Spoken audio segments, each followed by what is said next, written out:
Director Donfried, distinguished speakers, dear friends. I am pleased to open the 2024 edition of the World Forum for Democracy and Peace in Berlin, which this year welcomes us with the timely theme of advancing development, democracy and peace, chosen for our discussion in a moment of global geopolitical crossroad. At a time when society is bringing into question peace itself, as well as its links with democracy. I therefore believe our discussion on these topics over the coming days to be particularly welcome.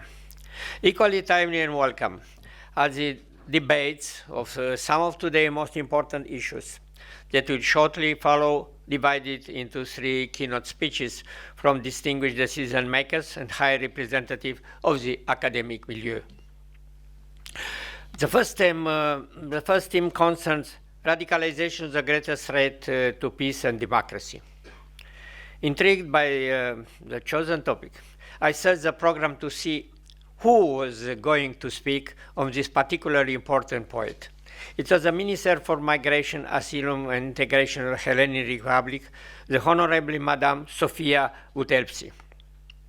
I imagined that her address would highlight how the influx of the huge wave of people from outside the EU, inside its borders, will have had the effect of radicalizing the far right across all the European national politics.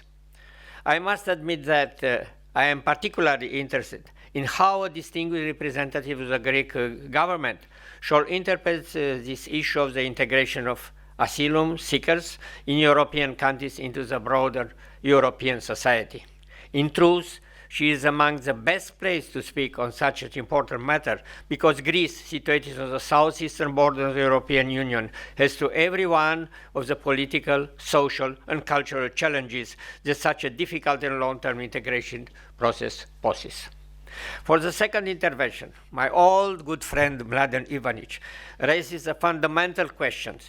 Is democracy under threat in the modern world? My answer, my point of view, is that it is indeed so. And this is not because of external causes, but because of our own errors.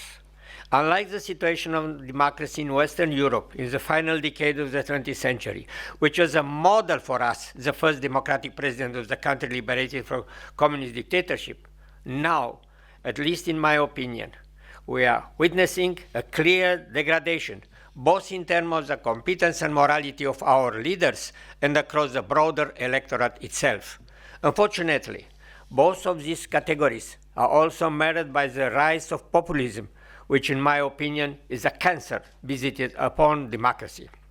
I think that my good friend, Mladen Ivanic, is well positioned to speak about the hopes of the past and the disappointment of the present, because the struggle for democracy in Bosnia and Herzegovina has been marked by bloody clashes, which only ended under a leader coming from the academic environment, a professor of the University of Sarajevo, who both while serving as the rotating president of Bosnia and Herzegovina, the prime minister, has gained invaluable practical experience in what such a process means and what choosing to go down a road to democracy, this is paid for with social sacrifices truly entails.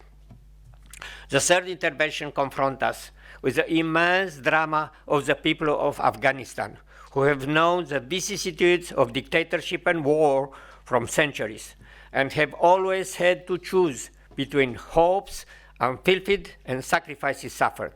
It is difficult for anyone outside of Afghanistan or the broader region to understand this history unless they too have lived through it, as did Minister Mohammed Hanif Admar. But in reality, His Excellency Admar did not only have to live through his history. Even more importantly, as Minister of Foreign Affairs, he also has the great challenges of trying to make his foreign partners understand what to them appeared utterly incomprehensible. Thus, I am very eager to hear how His Excellency succeeded in this monumental task. I am convinced that at the end of these three keynote addresses and the discussion that will follow, we will gain a vision that is closer to the truth of the recent history, which is still waiting to be written. Here's to a fruitful discussion. Thank you very much.